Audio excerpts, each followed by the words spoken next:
ఇది చూస్తే కళ్ళ ముందే కోపం, అసహ్యం, బాధ మూడు ఒకేసారి వచ్చేస్తాయి. చదువు చెప్పే చోటే మందిరంలో ఉండాల్సిన యూనివర్సిటీలో ఇలాంటివి జరగడం అసలు ఊహించలేనిది. అయినా మన సమాజంలో గురువు అనే పదం పక్కన ఇలాంటి మచ్చలు పెరుగుతుండడం చాలా భయంకరం. తిరుపతి నేషనల్ సంస్కృత యూనివర్సిటీలో జరిగిన ఘటన విద్యారంగాన్ని కుదిపేసింది. విద్యార్థులకు జ్ఞానం నేర్పించాల్సిన అసిస్టెంట్ ప్రొఫెసర్లు అదే విద్యార్థినిలను వలలో వేసుకుని జీవితాలను నాశనం చేస్తున్నారని ఈ ఘటన మరోసారి నిరూపిస్తోంది.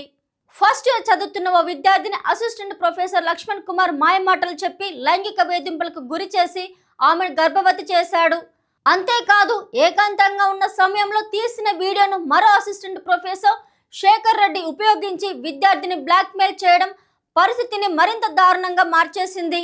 వేధింపులు భరించలేక బాధిత విద్యార్థిని నేరుగా యూనివర్సిటీ వీసీకి ఫిర్యాదు చేసింది. వెంటనే విచారణ ప్రారంభించిన వీసీ లక్ష్మణ్ కుమార్ను సస్పెండ్ చేశారు. ఇద్దరు ప్రొఫెసర్లైన పోలీసులకు ఫిర్యాదు చేశారు. పోలీసులు కేసు నమోదు చేసి దర్యాప్తు ప్రారంభించారు. భవిష్యత్తు నిర్మించాల్సిన చేతులై ఇలా జీవితాలను నాశనం చేయడం రోజు రోజుకు పెరిగిపోతుంది. విద్యార్థులు తమ జీవితాలను భరోసాగా పెట్టి వెళ్ళే యూనివర్సిటీలో ఇలాంటి పరిస్థితులు ఉండడం ఆలోచించేలా చేస్తోంది.